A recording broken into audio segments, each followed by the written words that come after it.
Hello there, Wesley. How are you? Hi, I'm well. Thanks for having me. You're welcome. This is Glenn Loury, and this is The Glenn Show at bloggingheads.tv. I am a professor of the social sciences and of international and public affairs at Brown University. And I'm speaking with Wesley Yang, the writer, award-winning writer, American Magazine Award winner, who's been published in the New York Times Magazine, in the New York Review of Books, in Tablet, and in other venues, who is of Korean extraction, I believe I'm correct in saying so, and who has written a new book that we are discussing here, which I display before you now, The Souls of Yellow Folk. So thanks very much for joining me at The Glenn Show, Wesley. Yeah, thanks for having me. I'm excited about talking about your book, which is a collection of essays by an Asian American writer who is exploring some very interesting terrain. But I have to start, as an African American writer, by asking you about the title of your book, which very obviously borrows from the great W.E.B. Du Bois book of some, 120 years ago or whatever, The Souls of Black Folk. That can't be an accident. Not an accident, but a kind of, look, it's a bit of a prankish title, right? And so it's invoking something that obviously is, it's not really an appropriate, comparison, right? The condition of Black folk at the turn of the 20th century versus those of Asian folk in the 21st century, but what both of those conditions have in common is a particular kind of double consciousness, which is the sort of sense of always looking at oneself through the eyes of others and being situated, in the case of the Asian American, in a place that sort of results in a kind of dual erasure of the Asian American, right? As an overperforming, sort of like as an overperforming sort of market dominant minority in the United States, on the one hand, but at the same time, seen, and many of my essays sort of talk about the Asian American as a kind of culturally and socially annulled category, identity category. So in some ways the most invisible and yet the sort of least directly stigmatized of all minority groups. And it's that kind of dual erasure and that kind of liminal condition where the Asian American, of course, the Asian American male is the highest earning by average demographic group in America. And so Asian Americans are the group that are least likely to be incarcerated, most likely to graduate from high school and college. And so by all of the standard metrics, right, like Asian Americans are a very successful group, and they are. And yet when it comes to sort of, recognition within the popular culture, which is one sort of metric for discussing the conditions of the Asian American, that's just a proxy for something larger.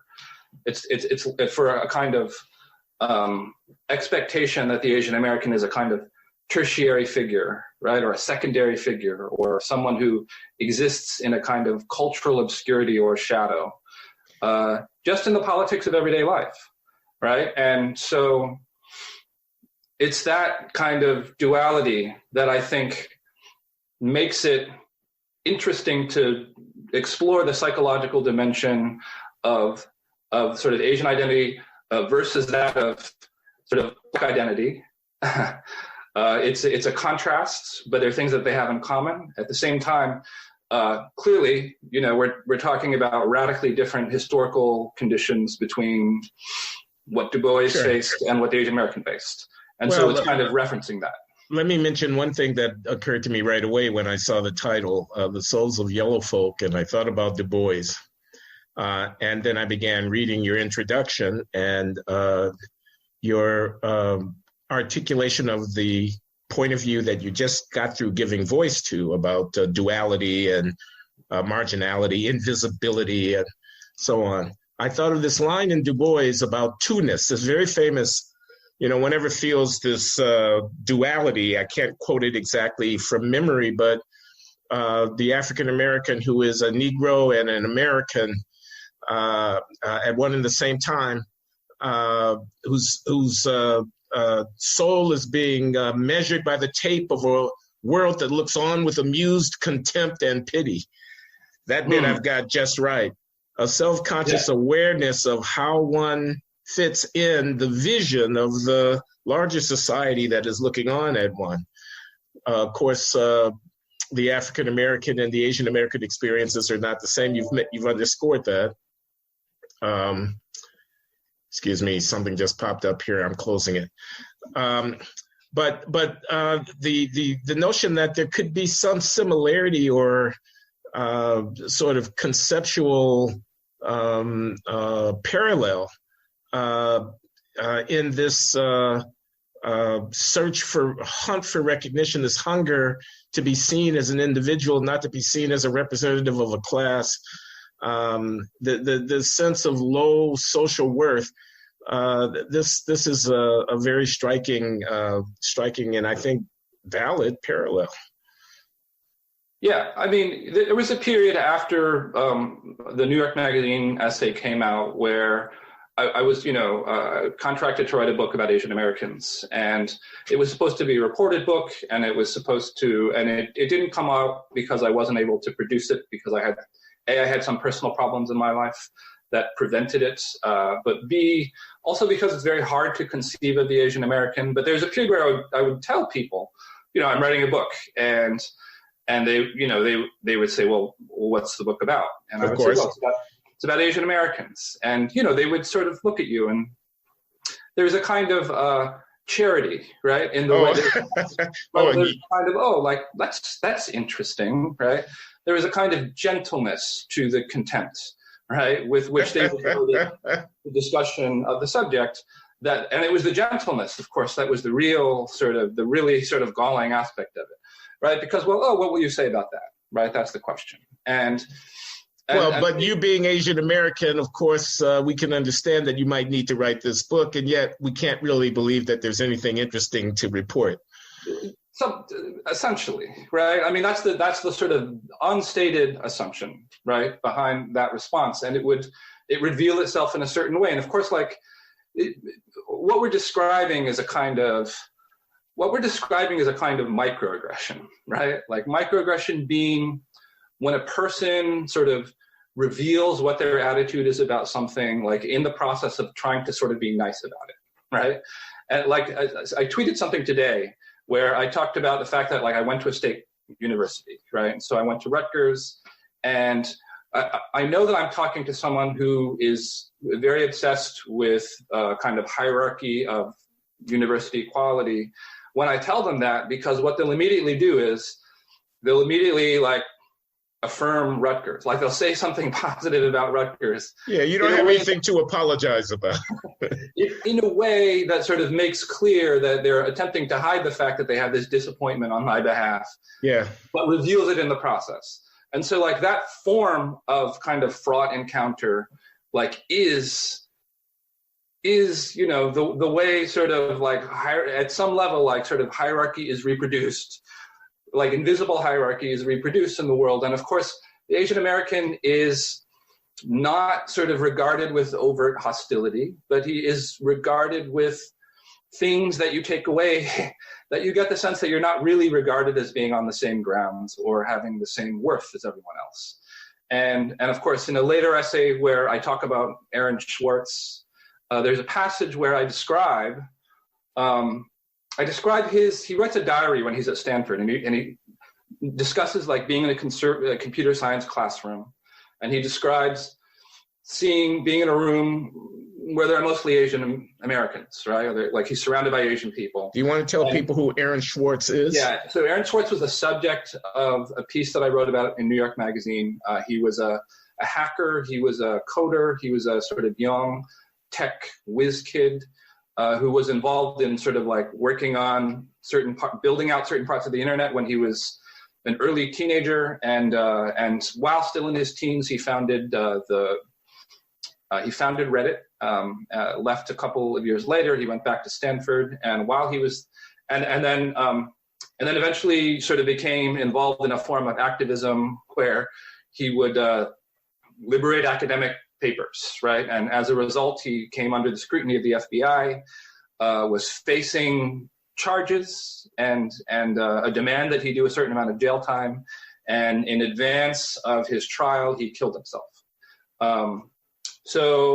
But entirely apart from that, I wrote another essay because I did a lot of research on him where I read everything that he had sort of posted on the internet, and he posted a lot on the internet, and he did a diary where he described sort of being racist, right? Like he described being sort of racist against Asians, but he described it in a way that I thought was very right, in a way that was passive. And so Asians are kind of recipients of a kind of passive, rather than active disdain, where he described sort of, I was in this room full of Asian people, and they all did, like, they didn't really seem to matter, right? Like they just were kind of around me and I didn't notice them. I only noticed the white faces and I noticed the black faces. And so he's putting something on the record that one suspects may or may not be out there, right? Here he is confessing to it. He says that there was an Asian guy that was sitting next to me, and he said something to me, and even though he had no accent, I perceived him as having an accent, and I brushed him off. And so, I pose the question of, like, how do you quantify the effect of things that don't happen to you, right? Because, Aaron Swartz was a remarkable individual, and if he had talked to that Asian American man, how would that Asian American man's life have been different? It might have been altered in lots of ways. He might have had a role in founding Reddit. I'm not saying that he would have, but like it's certainly, and it's that kind of passive thing for which we have invented the concept of microaggression, to name it and then to try to use it as a way of ferreting out that dimension, that kind of buried psychological dimension of kind of passive aversion, right?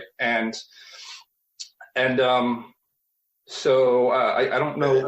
Well, let me ask you a question, because I can imagine someone listening to you might say, yes, life is hard, and I'm sure it's hard to be an Asian American. It's hard to be a trans woman. It's hard to be a Latino immigrant in the Southwest. It's hard to be a Black person in inner city Philadelphia. Life is hard. Life is hard. People don't always see you as you wish that you were seen, and so on. However, highest educational attainment, highest income, occupational penetration, taking over the tech thing. I just went to the engineering department. All I saw was Asian faces, blah, blah, blah. What the heck are you talking about? Grow up. I mean, get a spine or a backbone. No one said life was going to be easy, but I tell you what, mastery over professional method and technique and economic security, and so on and so forth, makes it a lot easier to deal with the inescapable exigencies of the human condition. Give me a break. Well, no, both of those things are true. And of course, that's the sort of duality that I try to write about in the book.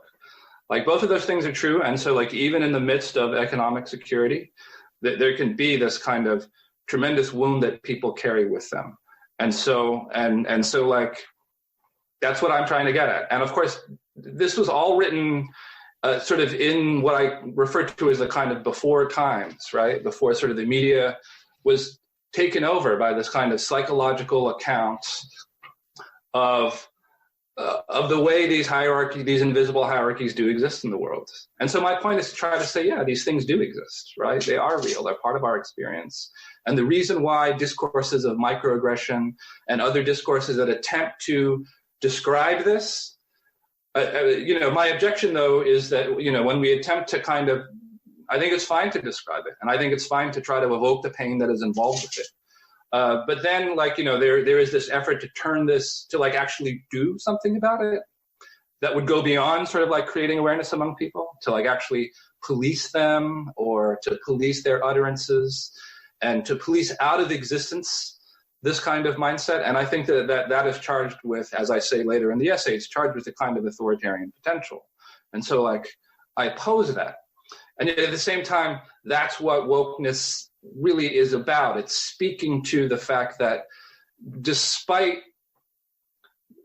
despite the fact that we've attained a kind of formal equality, right, and despite the fact that we have sort of ousted overt expressions of racism from the public square, and rightly so, there does still remain this other layer, and there is a question of like how do we think about making changes in this? And of course, the way that it's happening right now is through the tactics that have been adopted by university administrators and so on.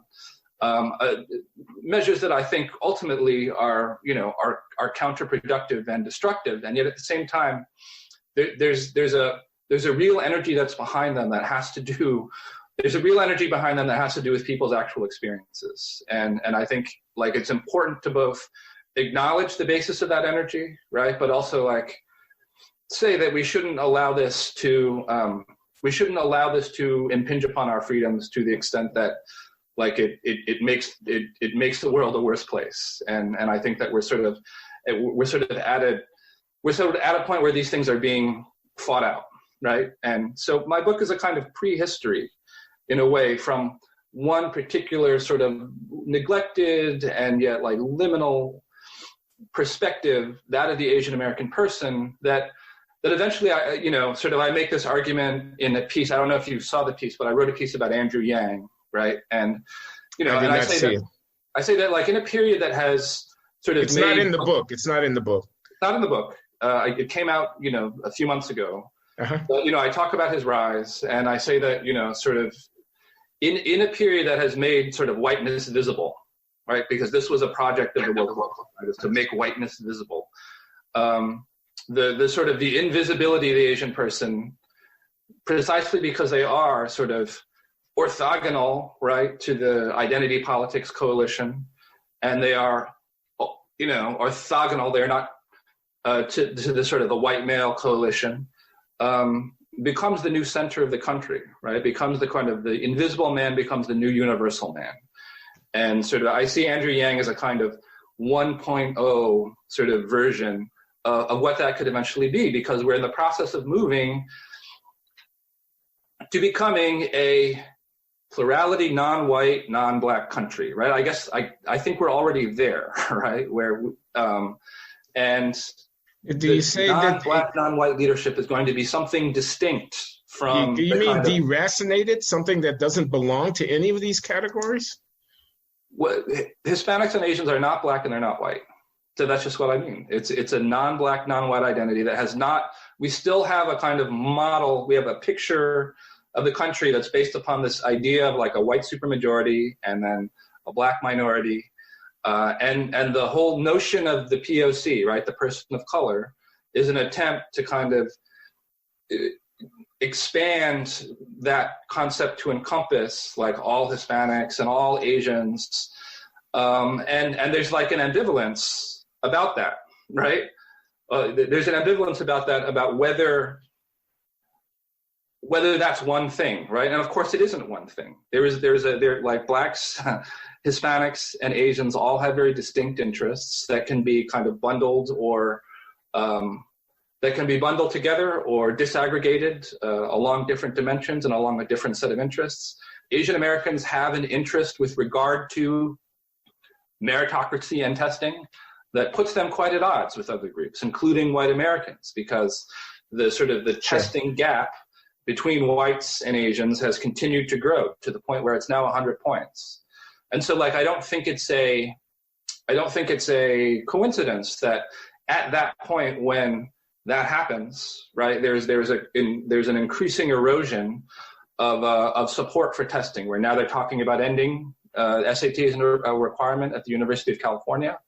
So this older form of meritocracy that was sort of part of the there was a kind of racial bargain, right, where the meritocratic testing was important, but we would also provide affirmative action in pursuit of diversity, begins to break down just arithmetically when you have a small minority, Asian Americans, that overperform on test-based measures of achievement to the extent that they do.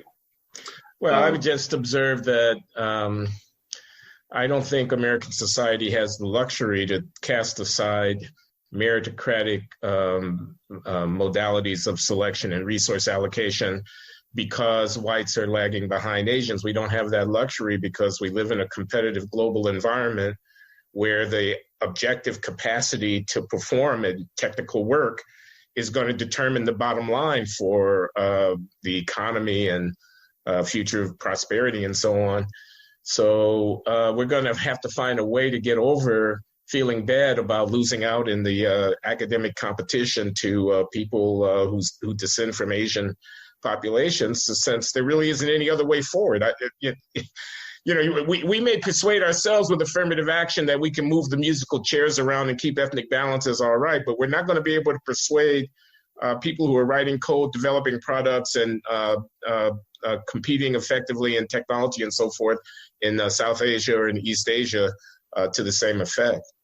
Well, all throughout Silicon Valley right now, there is a move. There's a, and I'm not saying that there's this thing called the post-meritocratic manifesto that sort of argues that meritocracy was always just a kind of, fig leaf for, the domination of white males. Yeah. And, but there's a movement throughout. There's a Ellen Powell, right? She's the woman that she sued. What did she do? She sued Kleiner Perkins. She worked for the VC as a VC, and she sued them, and she was defeated so badly in court that she had to pay all of Kleiner Perkins' legal fees, right? She sued them on the basis of sex discrimination. And, four female partners of Kleiner Perkins all got on the stand and said, this person was a toxic presence, and the only reason she wasn't promoted was because she couldn't perform, right?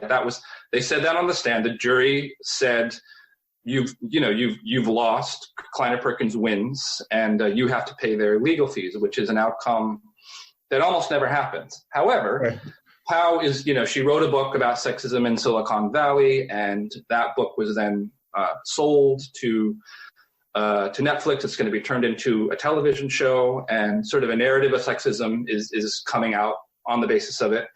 And she is the founder of a nonprofit that sort of is going around saying that everybody has to sign a pledge to have X percentage of, more or less of every identity category, including sort of agendered and non-binary people, in accordance with their sort of, their demographic, their position in the general population as a whole, right? And that's a move that's a move that's happening. And so you're saying that we're not going to do this, but I think we're in the process of doing it, right? Like the companies are under enormous pressure from a sort of like an NGO, media, sort of conglomerate, mostly and if you look at the numbers, the problem is always from the perspective of representation, that there are too many Asian Americans. Like that's the actual problem, because they'll all have a structure where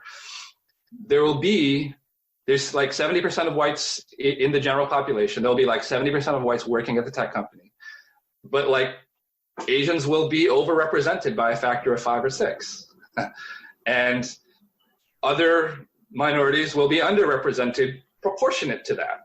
And so this is an example where let me just observe something, Wesley.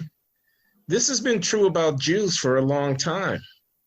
Yes. Overrepresentation, outsized performance, and various kinds of specialized and technical pursuits: law, medicine, mathematics, physics, economics, etc.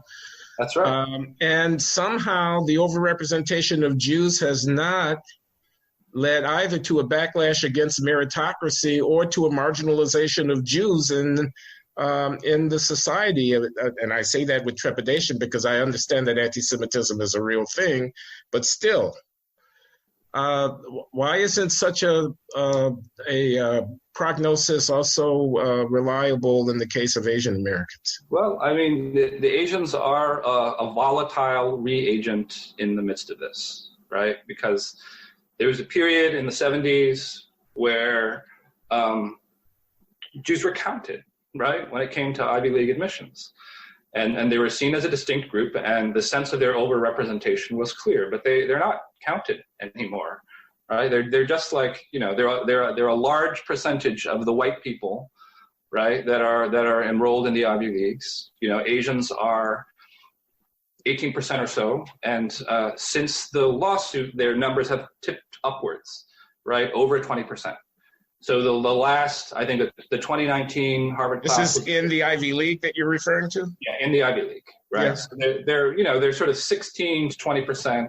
So relative to their share of the population, where Asian Americans are like 6 to 7% of the population, you know, they are overrepresented numerically by a factor of 5, or, you know, 4 or 5. But of course, they're overrepresented relative to what, right? Relative to their share of the population, or relative to the share of those who are qualified, right, by academic standards of measurement, if those are the standards that ought to obtain. And of course, Asian Americans are suing, despite the fact, they're suing Harvard, despite the fact that they are overrepresented by a share of 5 or 6, relative to their share of the population, because they feel themselves to be dramatically underrepresented on the basis of what they take to be discrimination, relative to where they would be if Harvard only used strictly academic standards to measure. And of course, they had Harvard had their sort of quantitative guy run the numbers, and he said if only grades and SATs were considered, it would be a 43% Asian American population rather than a 20% Asian American population. And so the question that we have to ask is, are Asian Americans overrepresented? And it's like, well, relative to what, right? And let me interrupt you just for a minute. I want to make a couple of points. One is, and I think this is subtle and interesting, Jews are not counted, Asians are. That's what I heard you say, yes. In part in response to my observation that Jews are overrepresented and yet it's okay. Why not Asians? You say, well, they're not counting the Jews. And they're not, although they used to. I mean, counting the Jews today would be overt anti-Semitism. To talk about the Jewish overrepresentation would be a political faux pas at the very least. Asian minority status maybe is not a blessing. Maybe it's a burden. Being included among people of color, although, you know, there is, of course, historical warrant, might at the end of the day be unfit status for Asian Americans in 21st century America. Maybe becoming white, this is where I'm headed with this, maybe becoming white is, look at the intermarriage rates, and I know you know all about this. Sure. Last I looked, and it's been some years, it was 40% of young Asian American women were married to Anglo men. I mean, that's, you sustain that for a few generations, and you've got a completely different ethnic kind of morphological, people's looks, their eyes, their face, things are going to change in a couple of generations, et cetera. So anyway. That's what wokeness is all about, right? It's about making a claim that there are people of color, and that people of color will eventually sort of overawe the white minority. But the whole purpose of that is to kind of preempt a kind of reconstitution of a white majority through intermarriage between not just Asians but Hispanics. And Hispanics do intermarry at very high rates. And yes. It's true that U.S.-born Asian Americans, and the vast majority of Asians are still foreign-born. Like 70% of Asian American, or people of Asian descent living in America, are foreign-born. Okay, that's but of those who are born second generation in the U.S., majorities of both men and women, even though there are more women than men, are out marrying. So there isn't really, and their children, for the most part, based upon what they look like, will have like distinct experiences, whether it be raised in other ways. There's something else I want to say. I want people to know that I actually signed on as a outside economist expert to the brief that was produced by Peter Arcia-Decano in the Harvard Asian affirmative action case in support of the Asian side of that case. I don't want that to go unsaid. I did do that, and I'm happy to talk about it if anybody is interested, including you, but that's not my main point. Sure. My main point is about the personality rating. Yeah.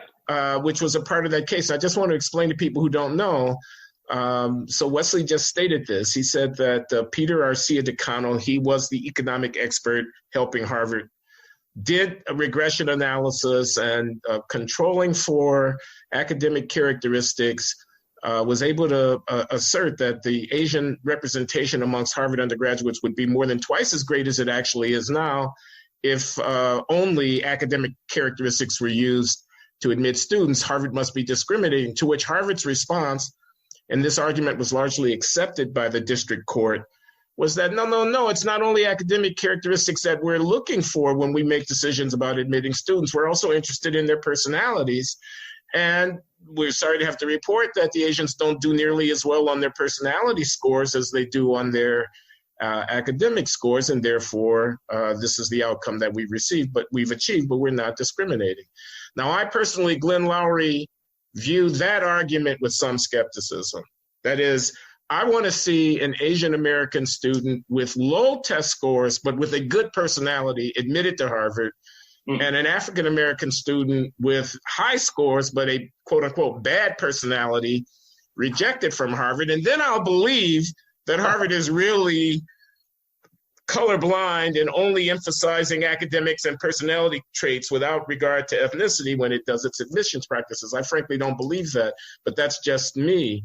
But what I want to ask you is about the personality rating itself, because I detected in your book, and correct me if I'm wrong, a certain amount of almost self-deprecation. I mean, you say at one point, Harvard wouldn't be Harvard if they just admitted the highest scoring people, because there'd be too many. You don't say those words, but that's what I read you as saying. There'd be so many Asians hanging around there that they'd no longer be able to pass themselves off as, the entryway into the American establishment, because the American establishment can't be, as Asian in its personality as these students are. Something like that. Well, do I read you correctly? Harvard has always tried to hold three different commitments that are in some tension with one another, but can be made to work together in balance. And sort of the aspects are that of social justice, but of course, but also academic excellence, right? But also they are beholden to a whole class of incumbents, including the sort of the descendants of their founders. And so Indeed. They're bringing together the smartest people with like the most privileged people in the country so that they can engage in a kind of exchange with one another, and so that they can maximize the amount of eliteness, right, they have at their disposal. And on the basis of that, they've grown their endowment to the point where, there are only a handful of hedge funds that control more resources than Harvard's endowment controls. It's something like 40 billion, I think, at this point. And so they've been excellent stewards of their legacy and of their, and a primary instrument of that legacy is their admissions procedure, right? And it's about minting an elite, and it's about being as exclusive as you can be as an organization. And so narrowly optimizing for a single metric, i.e. academic performance, is not going to maximize the thing that the admissions officers are there to maximize. So they maximize the other thing. And that necessarily entails, right, pursuit of a certain kind of, a certain mix of personalities that is not going to be, as I said, overwhelmingly Asian.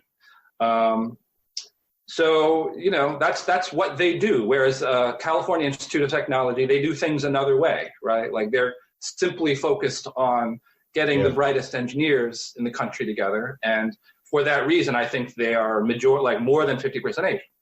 And so if you want to sort of take an apologetic sort of response to it, yes, of course, there's a reason why certain colleges that have a certain set of priorities do things one way, and there's a reason why another set of colleges that have another set of priorities do things the other way.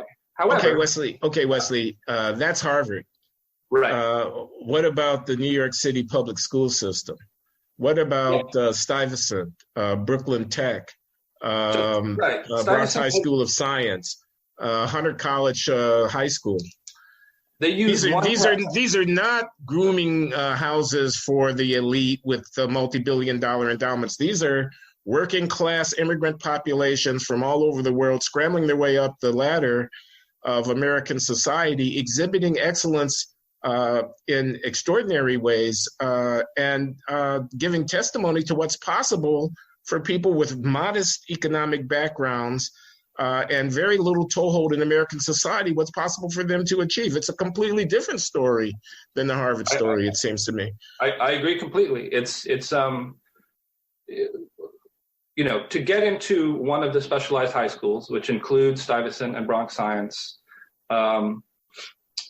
you take a single exam and then they grade you on a single hierarchy. Everybody takes the same exam.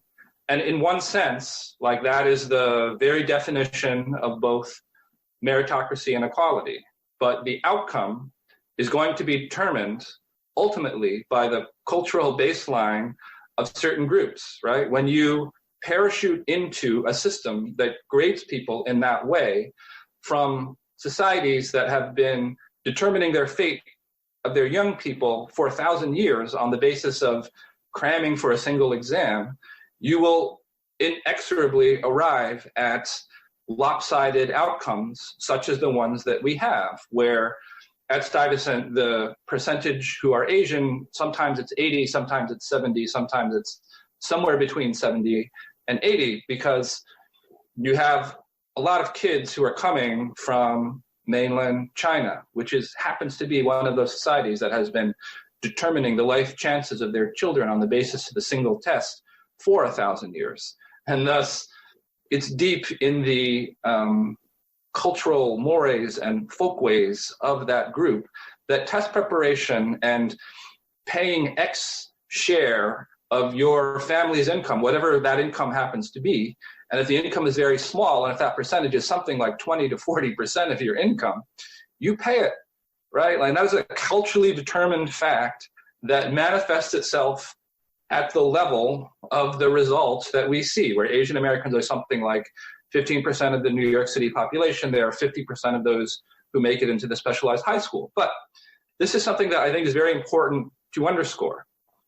If you look at Brooklyn Tech, which is one of the specialized high school, it's an exam school. As recently as 1989, Brooklyn Tech was, majority Black and Hispanic, right? And that figure has gone down a lot in subsequent decades. And if we want to know what happened there, we have to get this right.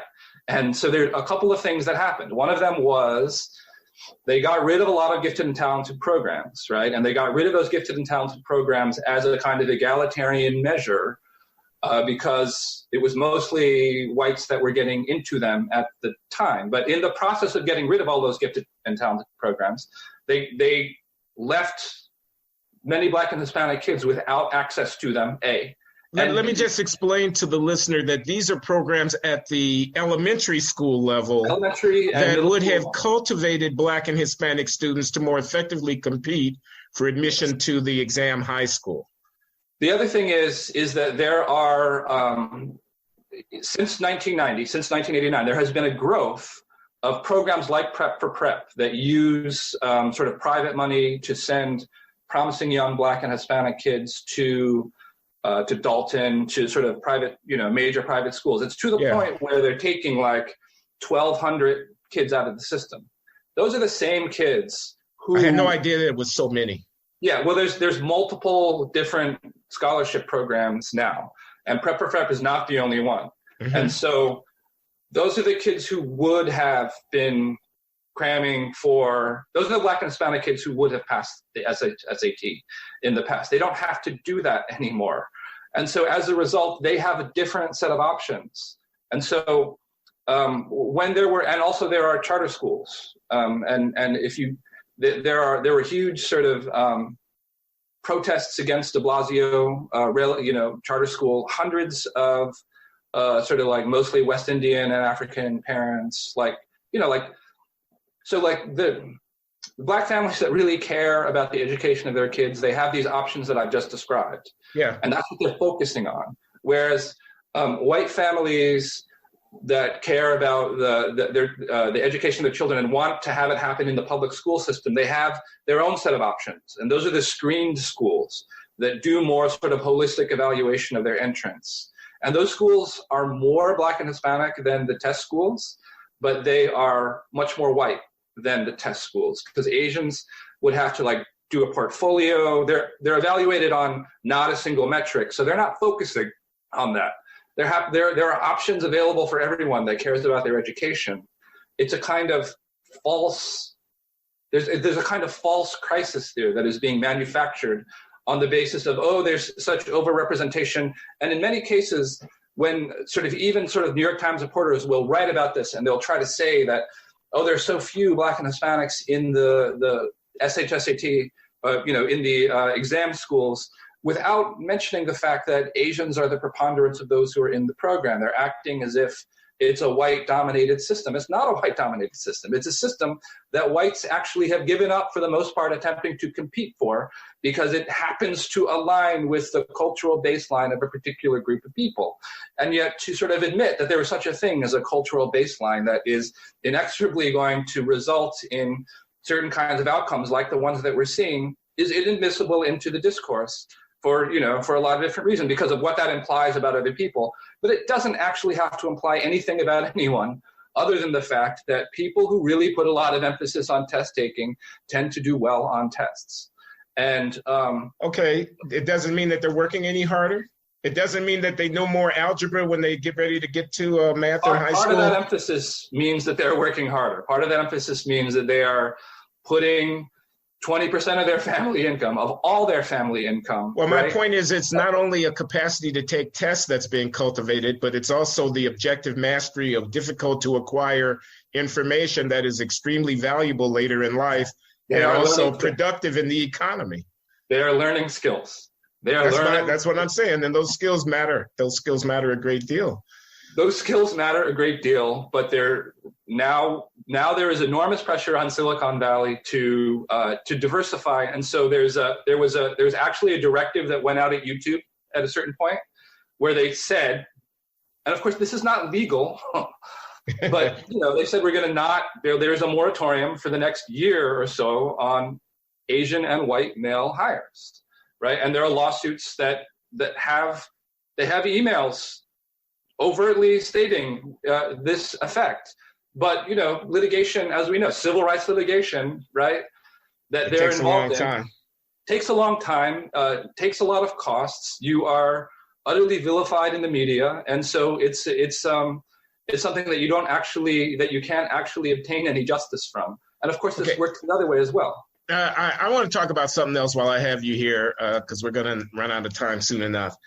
A remarkable essay opens your collection. It is about Sung Hui Cho, the Korean student at Virginia Tech who went on a shooting rampage that I think it still stands as the largest mass killing in American history. Am I right in saying that?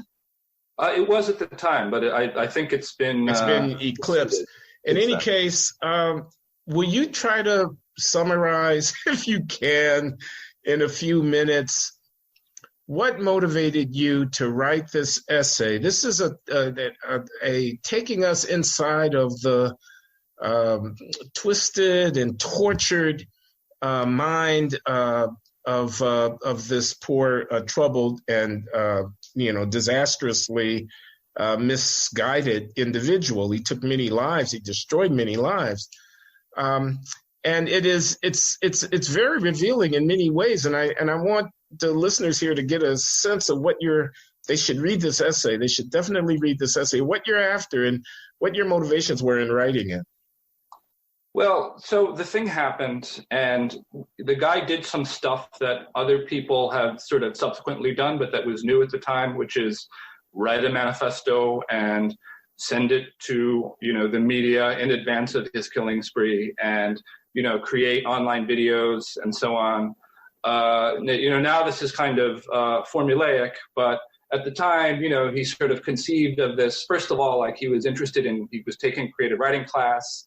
He took a creative writing class with Nikki Giovanni. Yes, with Nikki Giovanni. who was from the 60s and 70s, a fabled woman of color, poet, writer who was award-winning and so on. And you can say more, but I was surprised to see that. An angry, radical Black nationalist who, within the framework of poetic license, wrote wrote essays calling on Black people to commit murder, saying, why are we just murdering ourselves? Why aren't we murdering white people? And that has to be contextualized within the politics of its time.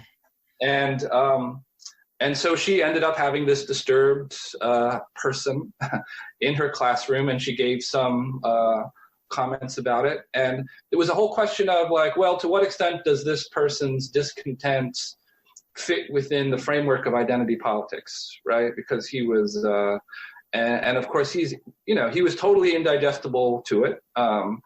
And I asked, well, what kind of succor would this person perhaps have found within identity politics, rather than to be this kind of pure lost individual on his own who begins to fantasize of a kind of war of the loser male, right, against the rest of society. And at the time I was suggesting that this kind of war of the loser male, the person denied recognition, particularly in the form of the recognition of women, right, could eventually grow to become a volatile element within our society, especially as it finds expression right on the internet. And I think that ended up being like a correct kind of surmise, because we're generating this population of surplus males, right? Like a kind of a free market, right? Like a free market in sexual choice. And this, of course, was, back then, sort of Welbeck's book came out where he was talking about the application of neoliberal free market dynamics upon the sexual marketplace will create two classes of people. It creates classes of sexual oligarchs, right? And it creates a class of the sexually immiserated. And of course, and so, that was a book that I had recently read. And of course, I had recently read a book called The Game, which was about sort of being from the class of the sexually immiserated, attempting to reinvent yourself to become a sexual oligarch. And all of these things fit together with this event that, for the most part, has like gone into the memory hole, right? Like, Sung-Hui Cho has been replaced by Elliot Rodger, who was the much later version of him. Elliot Rodger wrote like a 200-page manifesto of that is kind of seen as foundational of what then became incel ideology. And we now have sort of the Texas sort of police issuing a statement saying that, this is actually like a terroristic threat to the country, right? And so to go back to like Sung-Hui Cho, average frustrated chumps who can't get any women to pay attention to them, turn within themselves with their rage, and then act out are, according to Texas authorities, potentially a terroristic threat to civil order? Because they're going on to message boards where their sort of grievances have been articulated into a kind of pseudo-political ideology, right? So there is talk of a beta revolution, right? So like there was this sort of the promise of the PUA was as you as an individual can empower yourself by learning these skills, and you can upgrade yourself from the upgraded chump to the pickup artist. But that was a kind of, it was, first of all, it was a grift, and it was a way to make money. And it turned out to be that you had a group of people who are not able to improve themselves in this way through the mastery of skills. And they sort of found an echo chamber for themselves on certain message boards where they elaborated a sense of themselves as being aggrieved and seeking violent redress. It's not so different structurally, fundamentally, from online recruiting of jihadists, right? It's like you have some lonely person who is searching for meaning in their life, who has a great grievance against certain categories of people. He finds others who then affirm him in his resentment, affirm him in his rage. And so that this process is happening across the board, right? Where sort of certain kind of discourses of kind of white privilege and so on are being articulated. These are not being articulated on underground message boards. They are being articulated within the mainstream press, right? Where people's kind of frustration about the way their lives are limited, there are theorists, right, who are there to tell them that like the sort of like the world is turned against you, and new forms of identity are being sort of created and manufactured all the time to sort of take, and new echo chambers are being created where people's sense of aggrievement are then articulated into pseudo-political and in some places actual political platforms. And let me ask you this: what do you see? There are a couple of things going on here. We were talking about Asian overrepresentation amongst academically successful people in competitive venues like Harvard or New York exam schools. We were talking about Asian invisibility in terms of people not recognizing, not taking seriously, and so on, the complex, sort of existential reality of a person just because they look a certain way. And now we're talking about average frustrated chumps and pickup artists and, the losers in the sexual marketplace and the frustrations that those give rise to. Connection between the Asian identity aspect of this and the frustrated male loser in the sexual marketplace aspect of this? What connections might you? Yeah. I think there's a lot of overlap between those things. I think that sort of the rebuttable presumption, right, as the Asian American male, is that you're not really a part of the game, right? And so I didn't know that. That's true? A study that was done by one of the Freakonomics guys. He did a study where he was looking at online dating, and he reached the conclusion. And of course, I'm not in a position to check his numbers, but he says that the Asian American male, in order to have the same likelihood as to receive a response from his otherwise identical white counterpart, and of course, identical, what does that mean? But like based on the stats, would have to earn $360,000 more.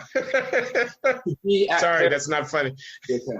And like he had figures for like blacks and Hispanics, and they were quite large, but the largest alpha, right, was between the Asian American and the white male. And so that was just, I don't know what that means. And exactly the opposite is true for Asian females? Yes. Well, they didn't talk about sort of income and so on, but there are all kinds of sort of analytics that have come from very different, from OkCupid and so on. OkCupid used to put out like very sort of politically incorrect blog posts looking at their metrics, and they don't do that anymore, right? Because of what they reveal. And but of course, the Asian American woman is sort of, I think basically the metrics show that they're the most likely to get responses. And but there was also there was a finding that the gap between likelihood of getting a response for an Asian American male, and of course those who are on these platforms are a self-selected group and they're not representative of the entire group. But the Asian American male was least likely to get a response from the Asian American woman, right? The white male was most advantaged relative to the Asian American woman relative to the Asian American male. And of course, I definitely steer clear of this. There's an ongoing kind of online war between Asian American feminists and Asian American males that I want no part of. But I'm describing that this is a fact, right? That there are Asian American men who say that Asian American women are betraying the race by, sort of pandering to white men and going with them. But it's a counterpart of a discourse, among black men and black women, sort of in Thomas Chatterton Williams' book. Yeah. He notes the fact that I think black males are 3 times as likely to outmarry as black females. And so I think that's at least the number. It could be greater than that. Yes. And so this produces these very aggrieved, discontented populations, black women and Asian males. But sort of in the popular discourse, one of those groups' sort of grievances, right, is seen as important. And, I don't know if you know who Roxane Gay is, but it's seen as kind of like one of those groups. Sexualized frustration relative to their race is seen as like it's valorized, it's an important issue. That's black women that you're talking about. Yes, right. Whereas the sort of the grievances of the Asian American male, there will always be sort of denounced as misogyny and so on, because the Asian American male who is upset about his sort of ranking on the hierarchy of sexual attractiveness for no other purpose than his race, that person ultimately, his grievance is with women, right? Because it's women who are choosing. And of course, the issue actually only gets more intense when you involve like gay Asian males in that sexual marketplace as well. But the reality is that like, sort of the Asian American male who feels his sort of masculinity assailed, exist within a context when masculinity itself is seen as this inherently problematic thing. So to want it, to aspire towards it, or to see it, or to observe that is something that has been taken from you is already a kind of complicity with many layers with patriarchy, of patriarchy and oppression. So that's one thing that I just kind of, I don't want to kind of get wrapped up in it, and yet I wanted to like find an opportunity to just like push right through it. And for whatever reason, the Cho story ended up being that vehicle, and so I wrote it. And the essay really sort of like it changed my life in the sense that like it made me.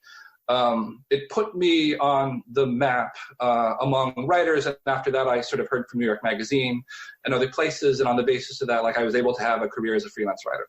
Well, it's very much deserved because the essay is extraordinary, as are other of the essays in Wesley's book, which I commend to your attention out there in Blogging Heads land. This is Glenn Loury. I'm going to sign us off with your permission, Wesley. Okay. But I really enjoyed the book, and I very much enjoyed meeting you virtually and sharing this conversation platform with you. Okay. Thanks so much. So thank you, and good luck to you. Okay.